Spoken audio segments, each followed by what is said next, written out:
Assalamualaikum warahmatullahi wabarakatuh. Saya Ergiana Fiawulantika dari Farmasi 4B. Pada video kali ini saya akan menjelaskan tentang tanaman obat keluarga atau toga. Sebelum kita membahas tentang contoh-contoh dari toga, saya ingin bertanya terlebih dahulu.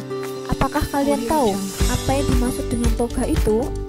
Lalu, apa kalian juga tahu apa yang dimaksud dengan Simplicia?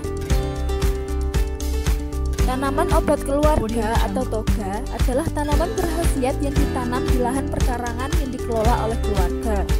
Ditanam dalam rangka memenuhi keperluan keluarga akan obat-obatan tradisional yang dapat dibuat sendiri. Manfaat dan fungsinya yaitu untuk upaya-upaya kesehatan masyarakat. Di antaranya 1. Upaya preventif atau pencegahan.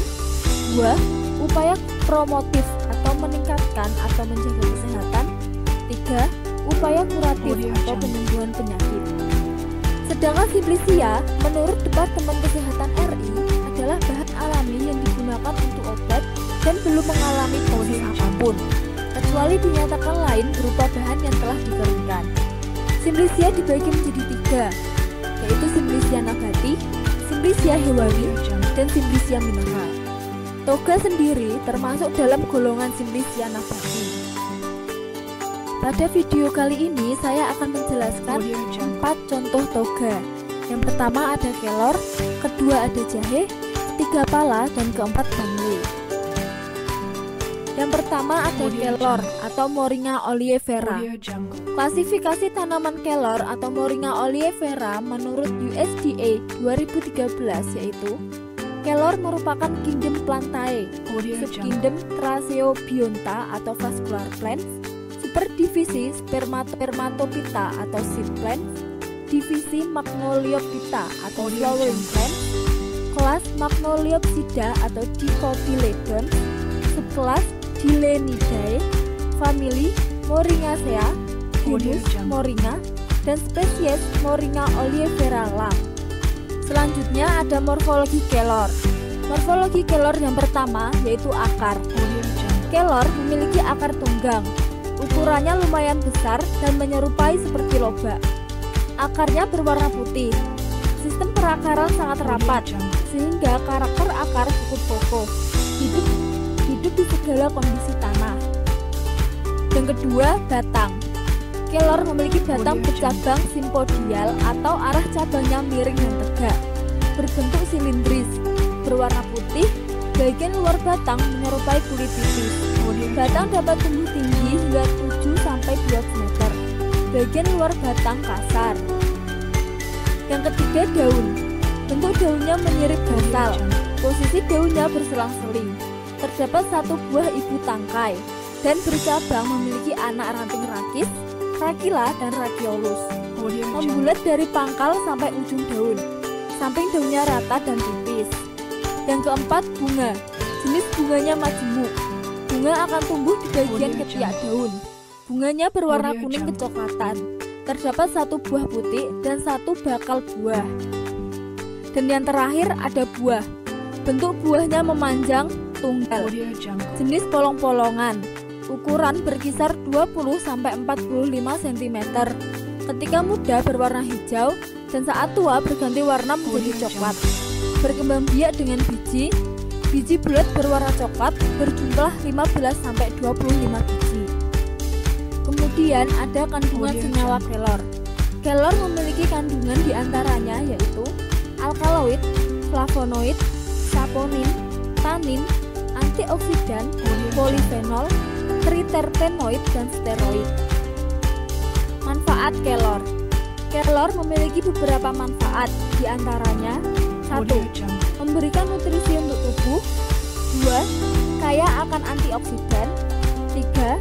Membantu menurunkan kadar gula darah. 4. Membantu meredakan peradangan. 5. Menurunkan kolesterol. 6. Melindungi tubuh dari gangguan arsen. 7. Membantu mengatasi kanker. 8. Baik untuk daya ingat. 9. Baik untuk jantung. 10. Mencegah anemia. 11. Berpotensi mengatasi infeksi bakteri. 12. dipercaya baik untuk wanita menopause, dan yang terakhir, baik untuk anak yang malnutrisi. Cara pembuatan jamu dari kelor. Untuk membuat jamu dari kelor, sebenarnya ada banyak cara. Namun pada kali ini saya menggunakan cara sebagai berikut. Yang pertama, petik daun kelor segar yang masih muda, rendam dan cuci dengan air hingga bersih. 2. Jemur daun kelor hingga kering. 3. Simpan daun kelor yang sudah kering sempurna di wadah tertutup. 4. Untuk mengonsumsinya, siapkan panci dan rebus 1 liter air hingga mendidih. 5. Masukkan 2 sendok daun kelor kering ke dalam panci. 6. Rebus daun kelor selama kurang lebih 5 menit. 7. Saring teh daun kelor untuk memisahkan serpihan daun. 8. Air rebusan daun kelor siap untuk diminum. Contoh toga yang berikutnya yaitu ada jahe atau Juniper officinale. Klasifikasi tanaman jahe atau Juniper officinale dalam dunia tanaman adalah sebagai berikut. Jahe termasuk dalam divisi Spermatophyta, subdivisi Angiosperma, kelas Monocotyledonea, ordo Zingiberales, famili Zingiberaceae, genus Juniper, spesies Juniper officinale. Dan untuk varietasnya ada 3, yaitu ada Juniper officinale var officinale atau jahe gajah, Juniper officinale var amarum atau jahe emprit, dan Juniper officinale var rubrum atau jahe merah. Morfologi jahe. Morfologi jahe yang pertama ada rimpang, bentuknya berbuku-buku, ada juga yang lebih ramping, agak pipih dan menyebar ke segala arah. Kulit luarnya berwarna coklat muda, ada juga yang berwarna merah dan bersisi. Dagingnya berwarna kuning muda. Untuk jahe gajah atau jahe badak ukurannya cukup besar, dan untuk jahe emprit disebut juga dengan jahe kecil. Yang kedua ada akar. Akar serabut yang keluar dari rimpang, warnanya putih. Jahe dibagi menjadi 3 bagian, yaitu leher akar, batang akar, serta tudung akar. Tudung akar mekar merupakan bagian paling ujung dari akar yang melindungi sel di ujung akar. Yang ketiga ada batang. Batang semu yang tumbuh hingga 1 meter, tegak dan tidak bercabang, berwarna hijau tua, bentuknya bulat serta dilapisi bulu-bulu halus, memiliki jaringan lunak dan berair, berupa pelepah-pelepah daun yang saling membungkus. Yang keempat ada daun.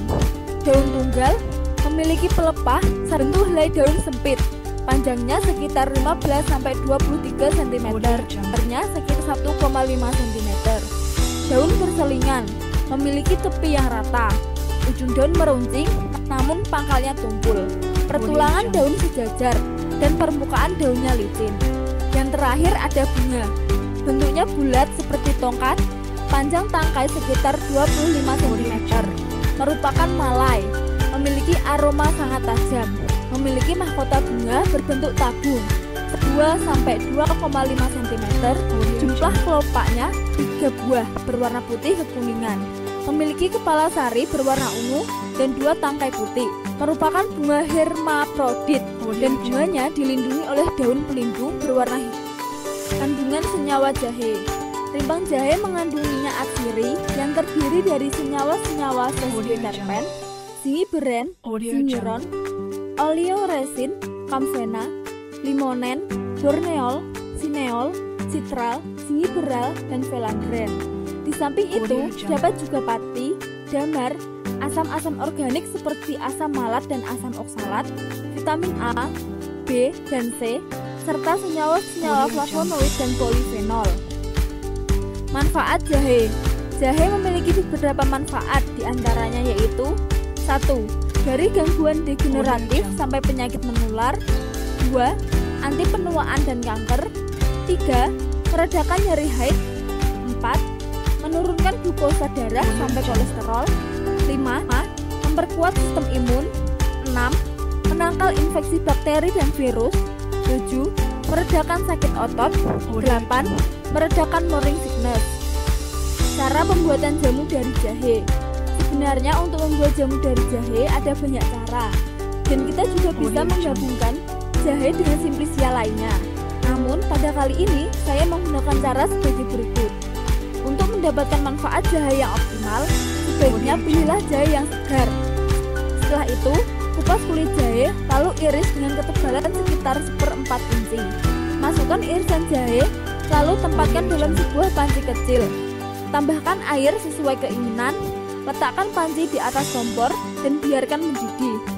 Saring air jahe ke dalam gelas, tambahkan 4 sendok makan madu, aduk rata lalu tutup air jahe dengan selembar tisu, biarkan hingga dingin. Contoh toga yang berikutnya ada pala atau Myristica fragrans. Klasifikasi tanaman pala bisa dijabarkan sebagai berikut. Pala termasuk golongan kingdom Plantae, subkingdom Viridiplantae, superdivisi Embryophyta, divisi Spermatophyta, kelas Dicotyledonea, superordo Magnolianae, ordo Magnoliales, famili Myrtaceae, genus Myristica, dan spesies Myristica fragrans. Morfologi pala. 1. Akar. Akarnya dangkal sehingga muncul di permukaan tanah. 2. Batang. Tinggi pohon 20 meter. Mahkota pohon berbentuk silindris dan bulat serta meruncing. Batangnya menyebar dan memiliki warna hitam keabuan. Dengan pola seperti retak akan memanjang. Kulit batangnya terdapat getah berwarna kemerahan. Ranting batang memiliki ukuran kecil berwarna coklat keabuan. 3. Daun. Daun berbentuk elips dan langsing, berwarna hijau mengkilap namun gelap. Panjangnya sekitar 5-15 cm dan lebar 4-7 cm. Panjang tangkai daun sekitar 0,4 cm sampai 1,5 cm. 4. Bunga. Bunga betina memiliki kelopa dan mahkota, berwarna kuning, diameter 2,5 mm, panjang sekitar 3 mm. Bunga jantan. Mahkota bunganya bersatu dari pangkal dan terbagi menjadi 3 bagian. Kelopanya tidak berkembang sempurna, berbentuk cincin melingkar pada pangkal mahkota. 5. Buah. Berbentuk lonjong, diameter sekitar 3-9 cm. Berwarna kuning menjadi 2 jika sudah masak. Rasanya masam. 6. Biji. Berbentuk bulat atau lonjong, panjang sampai 4,5 cm dan lebar sampai 2,5 cm. Berwarna coklat mengkilap di bagian luar. Kandungan senyawa pala. Senyawa pala memiliki kandungan sebagai berikut: minyak atsiri, terpen atau terpenoid, flavonoid, saponin, alkaloid, zat samak, zat pati, myristicin, elemisi, enzim lipase, pektin, lemonena, dan asam oleanolat. Manfaat pala. Pala memiliki beberapa manfaat, yaitu 1. Meningkatkan kesehatan otak. 2. Mengurangi rasa sakit. 3. Menjaga kesehatan mulut. 4. Mengatasi masalah pencernaan. 5. Membantu menawarkan racun pada tubuh. 6. Mengendalikan tekanan darah. Dan terakhir, mengobati insomnia. Cara pembuatan jamu dari pala. Untuk membuat jamu dari pala sebenarnya ada banyak cara, namun pada kali ini saya menggunakan cara sebagai berikut. Siapkan panci dan kasih air 2 liter dan 1 buah pala yang sudah digeprek dan direbus sampai mendidih. Setelah kurang lebih 15-20 menit, matikan kompor dan rebusan pala siap untuk diminum selagi hangat. Contoh toga yang berikutnya ada bangle atau Zingiber purpureum Rops. Klasifikasi ilmiah tanaman bangle sebagai berikut. Bangle termasuk dalam kingdom Plantae, divisi Tracheophyta, subdivisi Spermatophytina, kelas Angiosperm, subkelas Monocots, ordo Zingiberales, famili Zingiberaceae, genus Zingiber, dan spesies Zingiber casumunar. Selanjutnya ada morfologi bangle. Morfologi bangle yang pertama ada akar. Akarnya jenis rimpang, berwarna putih jika masih muda. Jika tua, warnanya menjadi coklat pucat atau coklat gelap dan menjalar. Yang kedua ada batang. Batangnya lurus dan tegak. Ukurannya dari 1,5 meter sampai 5 meter. Berbentuk rumpun. Berjenis batang semu, menempel pelepah daun. Di bagian ujungnya terdapat bulu atau rambut-rambut halus berbentuk seperti sikat. Yang ketiga, daun. Berjenis tunggal, posisi saling berlawanan atau berselang-seling.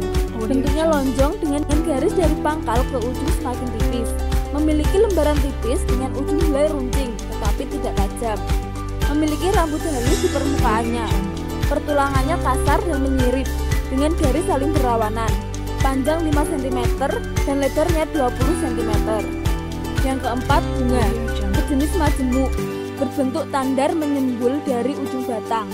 Menempel pada gagang, berukuran 10-20 cm. Memiliki daun kelopak terlihat seperti susunan sisik yang kasar. Kelopaknya berbentuk silinder, berwarna merah menyala. Memiliki bibir bunga bergerigi, bentuknya bulat lonjong atau oval.